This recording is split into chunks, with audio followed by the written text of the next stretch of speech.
Nibikiri inzozi nakuvuga ngo turacyategereje Pi Open Mainnet yamaze kuba yaba. Pi Open Mainnet ni ikintu twari dutegereje, ariko twari tugitegereje mu buryo butandukanye.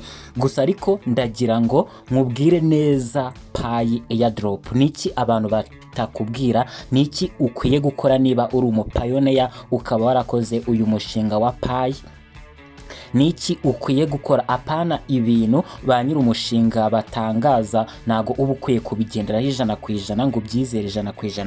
Bukwiye kubigenderaho ariko ukizera ko nabo ibyo bakora babikora mu nyungu zabo. Reka mbanze nguha ikaze, ngewe nitwa Dezo, nkora ibiganiro na video tutorials bikwereka uburyo wakoresha ugakora amafaranga kuri internet ukoresheje telefone yawe na connection ya internet. Niba ari ubwa mbere ugeze hano kuri uyu murongo mugari wacu wa YouTube channel How to Get Paid, kanda kuri subscribe, iyi video uyihe like, ubundi reka nze dutangire neza cyane.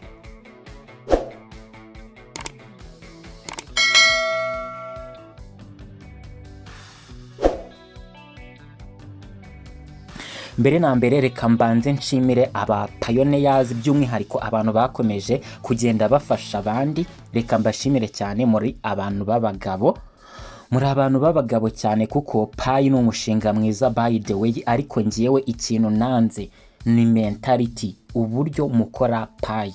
Nicyo kintu nshaka guhindura, ubundi mukareba uburyo tugiye gukorera amafaranga. Gusa ariko nago nakubwira ngo ngejo cyangwa umwaka utaha ngo uzagura imodoka, ngo uzagura inzu, ariko nuzajya ugenda ukurikiza ibiganiro tukugira, ndabizi ko iyo modoka uzayigura. Ariko sinkubwiye ngo nejo bundi, kandi birashoboka ko n'iyi Pi ukurikije inama ngiye kujya nkugira n'ibindi biganiro turi gukomeza kugenda tugutegurira kuri uyu mushinga. By the way, nari nangiye nshimira aba pioneers, mwakomeje kugenda mufasha abandi, mwakoze igikorwa cy'indashyikirwa. Niba umupioneer waramayininze Pi, ni ibintu byiza, nawe reka ngushimire. Rero nari nangiye ngira ni Open Mainnet yamaze kuba.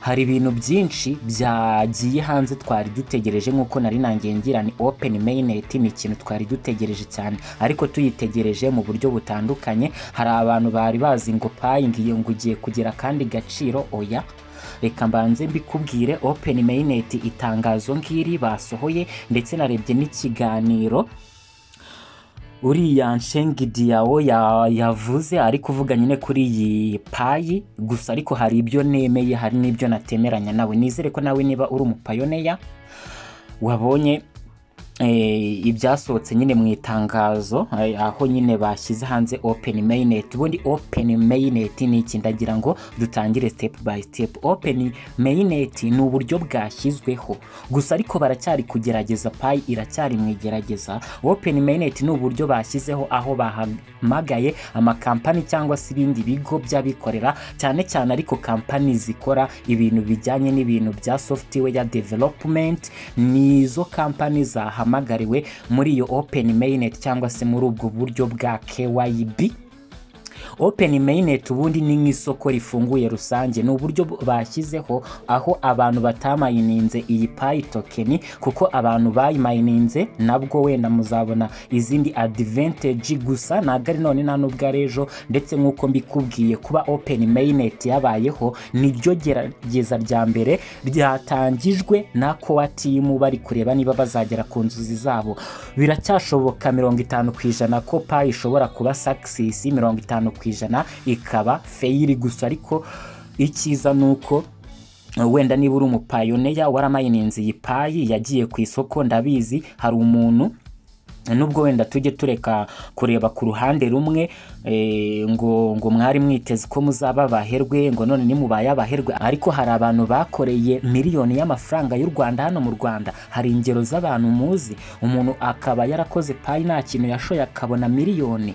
Ntabwo rero aho hantu twahatera ibuye. Gusa ariko ngewe icyo mba nshaka kukubwira ni uburyo bukwiye gukora umushinga, cyane cyane ko nabivuze ko abanyarwanda ari twe twegisipekitinga ko Pi izaduhindurira ubuzima mu buryo bworoshye, cyangwa ntacyo twakoze. Ubundi umushinga uba ukwiye kuwiga, kandi nicyo ngamije kubafashamo. Rero Open Mainnet ni igerageza rya mbere ryatangiye. Gusa ariko payi ni umushinga mwiza kuko navuze ko payi coin ariyo coin ya mbere yabaye listed ifite market cap yo hejuru biliyoni 9.73 kwa timu yafasha. Ayo ntabwo ari amafaranga make. Uyu mushinga umeze neza, ariko nje kukubwira uburyo ukora neza ndetse ukaguha amafaranga niyo modoka ukaba wayigura, ariko ubanze wibagirwe ko ngo bizaba ari uko ngo payi iri kugura ngo $300 by'amadolari, ndetse niwitege wowe utegereje kuzagurisha payi iri kugura ayo mafaranga. Gusa ushobora kubikora bikazakunda, cyangwa se niyo bitagukundira ariko umwana wawe bikazamukundira. Buriya abazungu ikintu baturusha ntago bo bagira inzozi zo kumva ko bazakira mu gihe gito nk'uko twebwe tubitekereza. Bo bategura umushinga, uwo mushinga washaka ukazamugirira umumaro cyangwa ukazagirira umumaro umwana we cyangwa se abandi bazawukomokaho. Payi ni umushinga mwiza wakora ukazakugirira umumaro, ukagura ayo mamodoka n'amazu, ariko apana mu gihe cy'ejo. Reka tugaruke kuri iyi openmainet rero basohoye. Muri kubonaho uburyo bwa KYB, narindi kuvuga ko nyine ni nk'igerageza batangiye gusa, ariko nkuko nanjye mbivuga payi nyine n'umushinga mwiza irigerageza batangije. Hari uburyo n'ubundi basa nkaho bagiye bakora ibikorwa bitandukanye bigaragaza ko iyi KYB izagerwaho. Ubundi iyi KYB nkuko abantu babivugaga ariko ntibabisobanure neza, ngo openmainet ngo niyo ngo ni igiciro, ngo nibwo bazatangaza igiciro gishyashya. Bisa nkaho ari byo ariko ntago ari byo. Niyo mpamvu ntago nje kukubwira ibindi bintu bishyashya batakubwiye, ariko uburyo babikubwiragamo ntago ari bwo. Ariko nshimira nyine abantu mwakomeje gufasha abandi mutanga ibiganiro, ibyo mwavugaga ni inama nziza umuntu wazikoze n'ubundi ntago azahomba, uretse ko wenda ikintu azahura nacyo wenda nukuba azajya mu rujijo akaba yakora ibintu mu buryo budasobanutse. Maginga yandagira ngo nkubwire ko nawe niba utari kumininga payi, ni umushinga mwiza ugifite amahirwe y'iminsi igera kuri 5 yo kuba watangira, kuko abapayoneya ni ubundi nka season turangije, kuko wenda bashyizeho openmainet, ariko mbere yuko ibaho hari uburyo abantu bamayiningaga payi, twamayiningaga payi tuza tugafungura payi. Niba utari kumayininga payi, ndagira ngo nkubwire ko ubu ngubu ushobora kunyura muri videos description box, hanyuma ukadownloadinga application ya payi. Application ya payi ko nayibona guys igiye hehe ngo nkwereke. Okay, ngiyi nawe niba warakoze payi komeza uyimayininge, kuko nari nangiye kuvuga ko muri iyi myaka 6 ishize twamayiningaga payi twarakoze KYC. Rero openmainet ni ikindi gice kigiyeho, ni nka season ya 2. Ubundi guys, abantu musanzwe mukurikirana ibiganiro byacu muraza gusobanukirwa, ni nka season ya 2. Openmainet ntago ari igiciro cyashyizweho, ahubwo ni nka utility igiye gushyirwaho, aho muri season ya mbere twamayiningaga payi tuza tugakanda hano. Nawe waza kunyura muri videos description box, aracyaburi iminsi 6 uracyafite amahirwe ukajya hano hari mine. Nawe niba utari kumayininga payi komeza uyimayininge, kuko ibyiza imbere. Iyo ugeze hano ureba advertisement ho gatoya, kwinjira muri payi biracyakomeje, nubwo nyine bagenda batanga uducoin dukeya, ariko nibyo byiza kuko narirarenga nyine, kandi payi izagera ku nzozi zayo nubwo bizagorana. Rero uri kubona ko gutya niko bamayininga. Komeza ujye umayininga, ugahita uza hano hari understand, hanyuma nuza kugera hano nyine wowe wenda uraza kubona bari kukubwira kudownloadinga iyi payi browser. Uyidownloading wenda turaza kubigarukaho cyangwa se tuzabigarukaho nejo.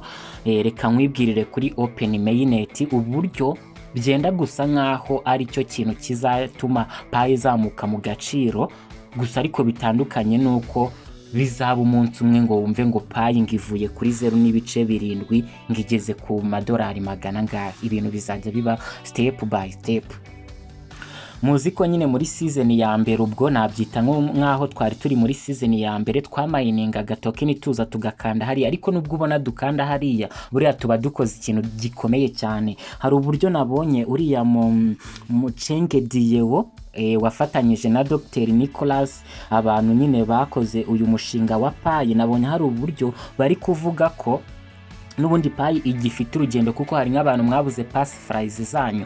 Buriya nayo nanjye kukubwira nubwo ubona tugenda tugakandaho hariya ngo dutangiye mining, tuba dukoze ikintu cyitwa smart contract muri season ya mbere cyangwa se mu kumininga payi cyangwa se mu buryo bwo kumininga payi ni ugukoresha systeme ya smart contract. Nubwo ugenda ugakanda hariya ariko hari ibintu uba ukoze cyane. Niyo mpamvu muri iyi open mainnet bagiye gusa nkaho bacuruza ibikorwa twakoze, mu by'ukuri bagiye kuducuruza. Ariho navuze ko wenda tuzabona inyungu ari uko ba nyiri gukora payi project ubwabo bamaze kubona inyungu, kuko bakoze umushinga n'uwabo bashaka inyungu zabo. Rero nubwo twagendaga tugakanda hariya, hari ibintu byinshi uba ufunguye muri blockchain system cyangwa se muri ubwo buryo bwa smart contract. Niyo mpamvu bakoze iyi open mainnet, ni nko guhamagarira abashoramari kuba baza nyine bagahura natwe aba pioneers, kuko payi ikintu yakoze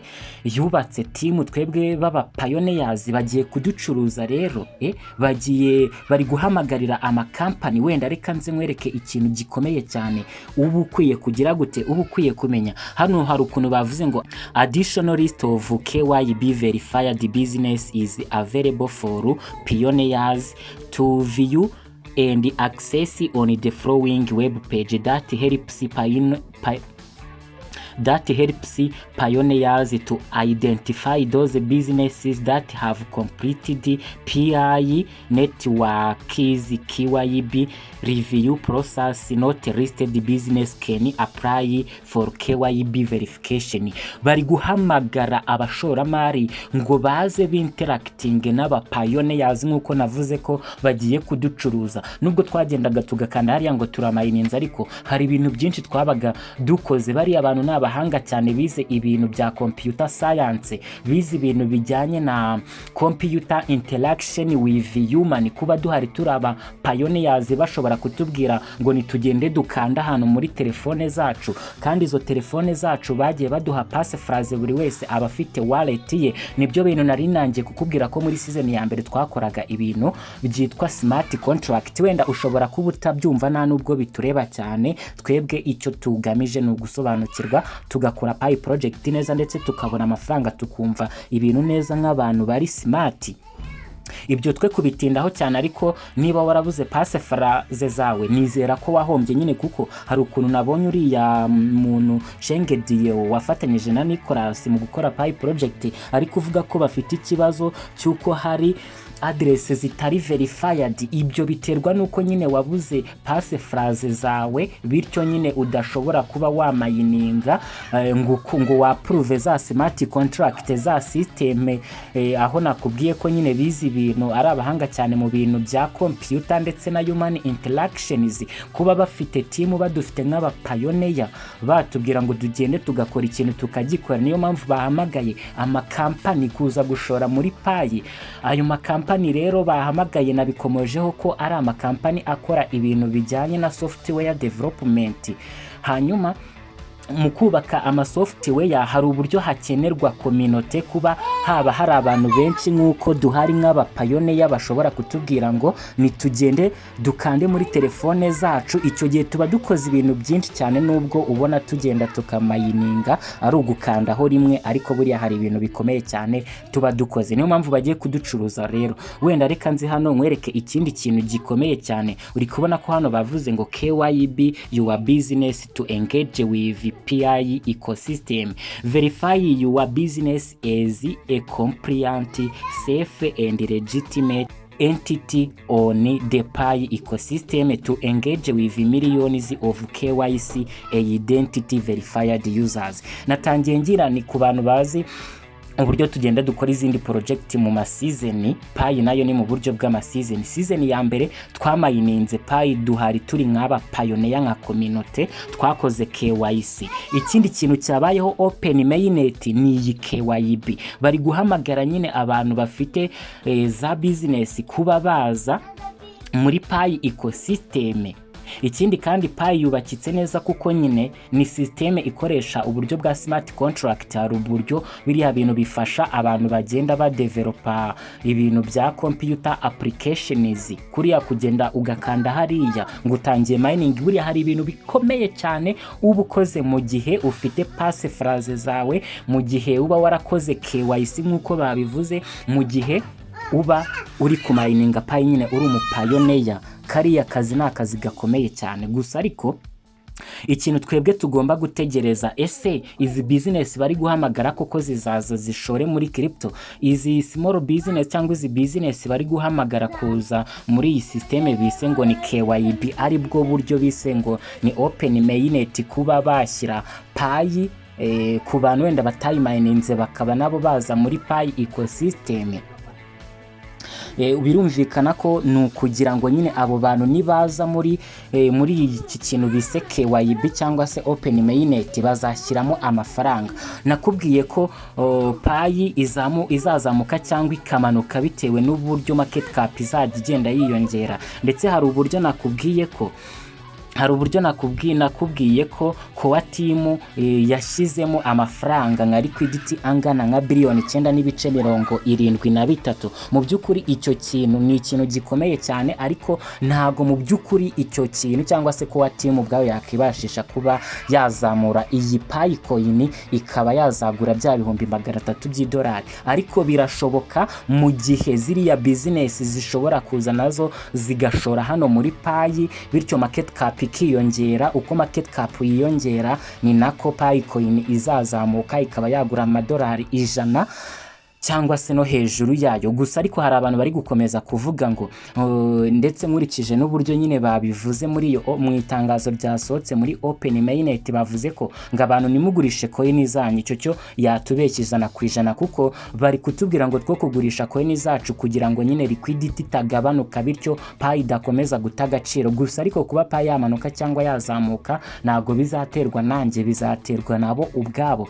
Rero ndagira ngo nkubwire ko niba warabonye video nakoze payi coin imwe iri kugura $1.5, ndi kukubwira ko ari igiciro cyiza, wenda ukabipinga n'ugurishe. Umuntu wagurishije niba yari afite payi 200 yabonye hafi amadolari 150, mu gihe wowe niba utaragurishije izo payi zawe 200 ushatse kuzigurisha ubu wabona nk'amadolari 70, kuko uri kubona ko payi imwe iri kugura 0.8.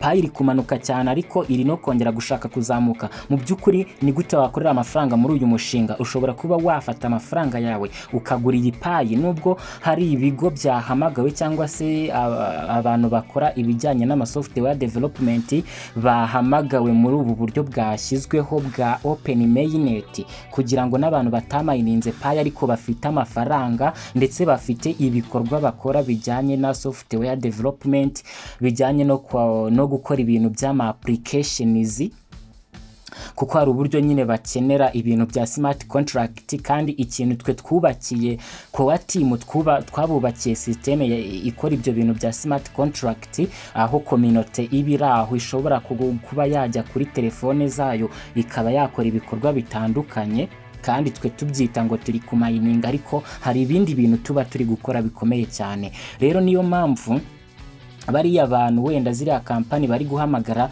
ziriya business niziza zigashora muri payi, bizatuma payi coin izamuka. Niyo mpamvu nawe ubu nari nangiye mvuga ni bari kutubeshya ngo two kugurisha payi ni inyungu zabo, kuko niba waragurishije payi iri kugura $1.5, ubu ngubu ushobora kuba wayigura. Niba wari ufite payi 200 wazigurishije amadolari 150, ufasha amadolari 1/2 cy'amadolari 150, ubwo ni amadolari 75, uyafashe ukayasubiza muri payi, n'ubundi wasubirana za payi coin zawe, kuko nizera ko payi coin izazamuka. Ariko nyine we kwizera ko payi coin izazamuka ejo cyangwa ejo bundi, cyangwa wo kwizera yuko we wanditse ndeka nyine sibyo, oya ndeka ne pasi mfite. ego birashoboka cyane ko payi izazamuka ikagera ahantu kure, ariko ntabwo izazamuka ejo. Bizaterwa n'iki? Bizaterwa n'uko iyi sisiteme ya openmainet bashyizeho izitabirwa nyine, abashoramari bakaza bagashora muri payi, liquidity ikazamuka. nk'uko navuze ko ntago ari ugutangaza ikindi giciro, ndetse ubimenye neza ko nubwo ndi kukubwira ko ngo ushobora kuba wagura payi iri hano, nibyo, kuko nyine biragoye kwizera ko payi izagura amadolari 300,000, ariko kuba yarazamutse ikagera ku idolari n'igice nako biroroshye ko ishobora kuba yahasubira. Niyo mpamvu ndi kukubwira niba unafite amafaranga utarakoze payi ni umushinga mwiza. Payi ni umushinga mwiza, ni nayo mpamvu yabaye listed, ni ukugira ngo openmainet ibeho. Nawe nubwo udafite business irenze ushobora kuba wajya gukora muri ya systeme bise ngo ni KYB, ushobora kuba wayigura hano. Nicyo byashatse kuvuga. Hari abantu bari kuvuga ngo exchange zaritsinze ngo payi coin ku giciro cyo hasi. Gute se kandi ko wa team ariyo yashyizemo amafaranga angana nka billion 9 kugira ngo umuntu wifuza kuba yagurisha izo coin abe yazigurisha? Exchange nta burenganzira zagira zo gushyiraho igiciro navuze ko kigenwa na liquidity iba irimo. Guys, mujye mwumva ibintu neza. Bari kukubwira ngo wigurisha coin zawe, we nk'umunyabwenge uzajya ureba igihe uri mu nyungu, ube wagura payi, ube wazigurisha. Nibwo buryo bwagufasha bwo gukorera amafaranga, bwo kuburi gukorera amafaranga, pana bwo wenda bwo kuvuga ngo ufite wenda izindi coin walokinze, cyangwa ushobora kuba uri ku mining izindi payi. Igihe utegereje ko izo uri ku mining cyangwa izo walokinze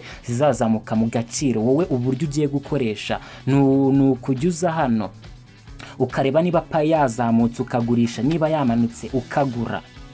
Guys, mujye mwumva ibintu kandi mube smart. Ngira ngo turi kubategurira ibiganiro bizajya bibereka step by step uburyo mwakoresha mugakorera amafaranga. Nta nubwo twibanda kuri iyi payi gusa, twibanda ku buryo butandukanye. Ngira ngo nibyo ngibyo biri very clear and understandable. Tugiye kujya dutegura ikiganiro nka kimwe mu cyumweru gifite nk'isaha imwe, kigamije kukwereka uburyo wakora uyu mushinga ndetse n'indi mishinga myiza cyane. Tuzajya twibanda kuri payi, kuko payi ni umushinga mwiza, niwo mushinga mwiza mu isi ya cryptocurrency. Gusa ariko bajya bavuga ko umwana w'umuhanga mu ishuri, cyangwa murabizi neza ko ba bantu mwiganye mu ishuri ari abanyabwenge, ntago ari bo bageze hanze bagahirwa, ntago ari bo batunze amafaranga. Kuba payi ari wo mushinga uteguye neza mu buryo bwa smart contract, ntago bivuze ko ari wo mushinga ushobora kuzaguha amafaranga se, cyangwa nta nubwo ari wo mushinga ushobora kuzaba successful.